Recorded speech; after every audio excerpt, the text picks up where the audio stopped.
bicara kebijakan yang tidak berpihak kepada petani, LSAD tampil. Berbicara dengan kerusakan lingkungan, LSAD tampil. Berbicara persoalan-persoalan keagamaan dari beberapa agama yang ada diakui di Indonesia, LSAD tampil. Karena di LSAD itu sendiri ada beberapa agama, kader-kader itu sendiri. Nah itu yang membedakan kita, sehingga dengan umur 14 tahun ini saya sangat bangga dengan para pejuang-pejuang yang baik pengurus sekarang maupun pengurus-pengurus sebelumnya yang mengantarkan LSAD ini ke umur yang sekarang ini umur 14 tahun. Dan alhamdulillah dari beberapa daerah di Sulawesi Tengah ini sudah beberapa kabupaten memiliki pengurus itu sendiri. Ada kurang berapa kabupaten itu? Kurang Bangkep. Nah itu tentunya itu pelan-pelan itu tugas dari PB itu sendiri. Nah bagi saya LSAD itu sudah besar, karena besarnya sebuah organisasi itu bukan nanti besar semua ada di mana-mana, ada di luar negeri, ada di timur Indonesia, ada di barat Indonesia. Untuk apa kebesaran itu kalau tidak ada hal yang dibuat? Bagi saya LSAD itu besar. Hampir medsos khususnya di Sulawesi Tengah itu LSAD yang kuasai. Selalu LSAD yang tampil. Bayangkan setiap milad itu tidak ada organisasi yang buat kayak model LSAD. Dari pra-milad itu sampai ketua panitia tadi sambutan, kegiatan-kegiatan yang dia lakukan itu lupa. Saking banyaknya kegiatan-kegiatan yang dibuat oleh LSAD. Tidak ada yang mampu seperti itu. Bicara apa program tadi saya dengar bagi-bagi sanitizer di TPS pada waktu pilkada kemarin, itu sungguh mulia. Tanam-tanam pohon di daerah-daerah yang membutuhkan penghijauan, donor darah, itu sangat mulia. Nah bagi saya LSAD itu besar dengan aktivitas-aktivitas yang dia lakukan, dengan padatnya, dengan banyaknya, karena memang terbiasa, sehingga muncul pikiran-pikiran yang sifatnya kompetitif. Ada saya tidak mau kalah dengan kepemimpinan kemarin. Kalau kepemimpinan kemarin buat wilayahnya di daerah ini, saya juga harus buat yang lebih jauh lagi. Kalau kepemimpinan kemarin cuma tanam 1000 pohon, ke depan saya tanam 3000 pohon, kan begitu. Nah itu yang saya lihat yang tertanam di teman-teman kader LSAD. Nah tentunya dengan kebesaran yang ada, karena memang dinamika itu sendiri tetap ada dalam sebuah organisasi, dan itu terjadi. Saya melihat, saya rasa. Tapi ingat, dengan dinamika itu menandakan bahwa organisasi itu besar. Kalau tidak ada dinamika yang ada di LSAD, di organisasi, tidak besar.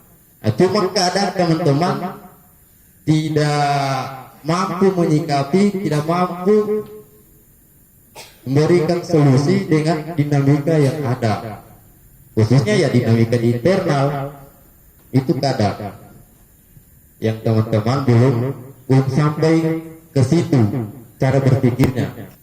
Karena saya pelajari itu di tiap kalian ini ada tahapan-tahapan berpikir.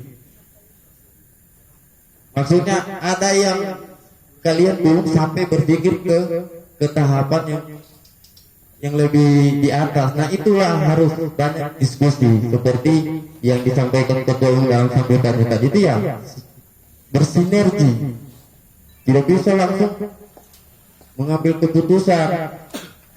Nah itu penting.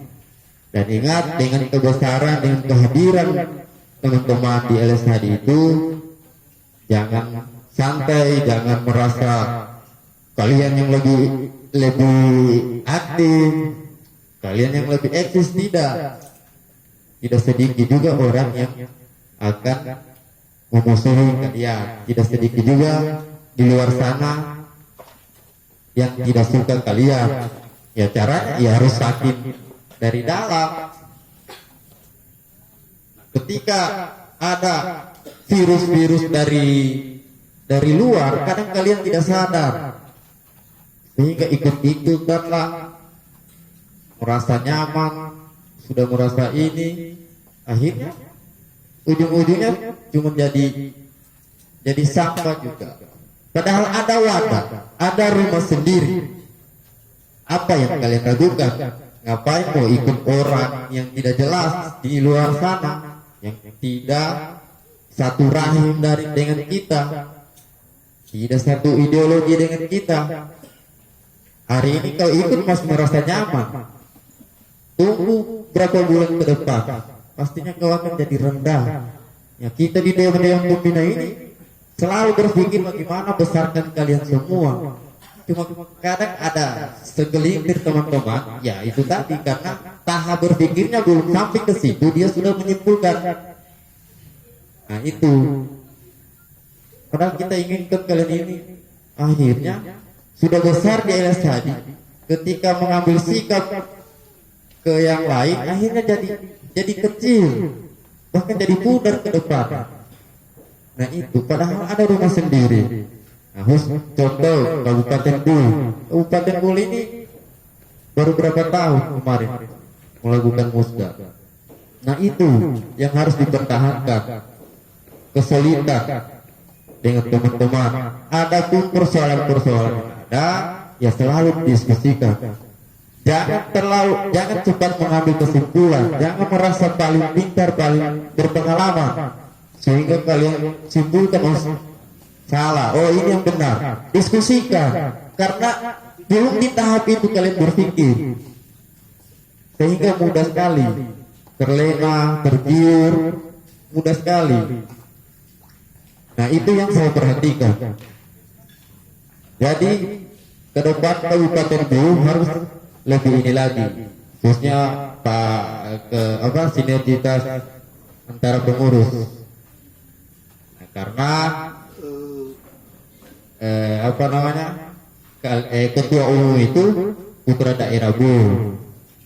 Karena saya tahu di internal kalian juga ada yang belum ini, ya itulah dinamika dalam organisasi. Tapi selalu diskusikan, karena tentu apa yang kalian pikirkan itu benar. Bukan berarti senior yang lebih ini, tidak. Diskusikan.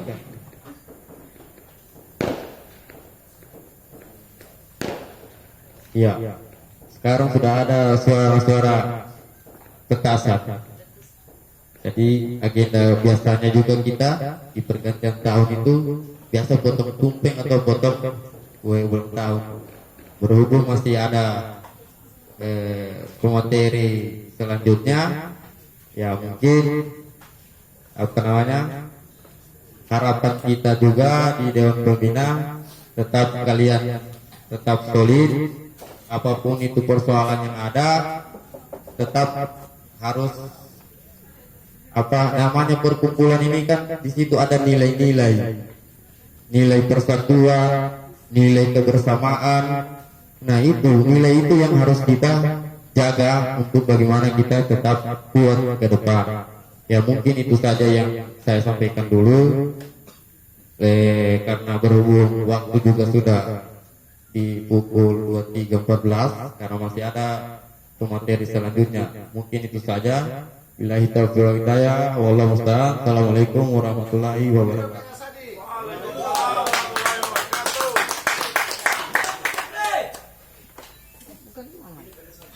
Baik, setelah tadi penyampaian dari pembina Muhammad Lajinji, saya ucapkan terima kasih banyak. Untuk itu selanjutnya kepada pemateri yang ketiga itu pembina Mursyidin Rasid PDI. Untuk itu saya persilakan dengan hormat. Ya. Assalamualaikum warahmatullahi wabarakatuh. Waalaikumsalam warahmatullahi wabarakatuh. Alhamdulillahilladzi hadana li hadza. Allah. Terima kasih yang saya hormati Dewan Penasehat yang sempat hadir bersama Habib Ismail, yang sempat hadir. Beliau ini adalah cicit dari guru tua. Dan yang saya hormati Dewan Pembina dan stakeholder yang ada, dan semua kader Lingkar Studi Aksi dan Demokrasi Indonesia dari daerah manapun itu. Terima kasih banyak atas waktunya.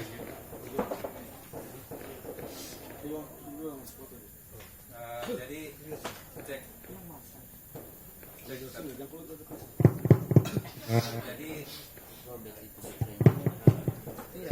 Jadi inilah salah satu tidak enaknya ya kalau jadi pembicara terakhir, hanya disisakan dengan waktu yang sedikit. Makanya kalau saya duluan datang tadi ini di Buol, mungkin saya kasih tahu ini panitia jangan kasih saya terakhir. Tapi karena inilah apa ya, mungkin karena mungkin terakhir datang. Ya, jadi saya juga tidak tahu. Jadi begini saja. Kita kalau tadi pembina Ramadan sudah membahas masa depan LSAD seperti apa, pembina Muhammad sudah membahas sejarah LSAD, maka saya akan membahas mereka berdua. Ya. Jadi saya melihat ini sudah pada mengantuk ini, makanya saya pikir kalau kita terlalu serius juga aku mengantuk juga. Ya, jadi tadi sudah dibahas, mereka sudah membahas Dewan Penasehat, ya, bagaimana beliau datang mengembangkan organisasi dari kecil, dari 1, 2 orang, 3 orang sampai menuju ke daerah dan kecamatan sampai saat ini. Nah itu. Jadi saya hanya gimana ya? Ini saya akan tersisa waktu beberapa menit lagi atau setengah jam lagi. Jadi saya akan berbicara soal mereka berdua saja supaya kita termezo dan terlalu tegang. Ini saya sudah mengantuk semua juga. Dan dari pembina Muhammad Ramadan Tahir ini, saya ingat sejarahnya itu pucat bersama. Saya kasih judul itu pucat bersama. Kenapa saya katakan pucat bersama? Beliau itu hari menduduki jabatan Presma, Presiden Mahasiswa Unisa.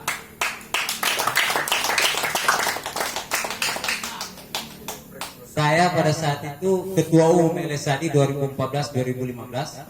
Beliau datang dari satu tempat, datang ke sekret dan bertanya, sudah makan? Dia bertanya sama saya, sudah makan? Kenapa lapar? Iya, sama-sama kita lapar. Satu hari kita tidak ada makan, satu hari bersama sama pembina Muhammad Ramadan Tahir.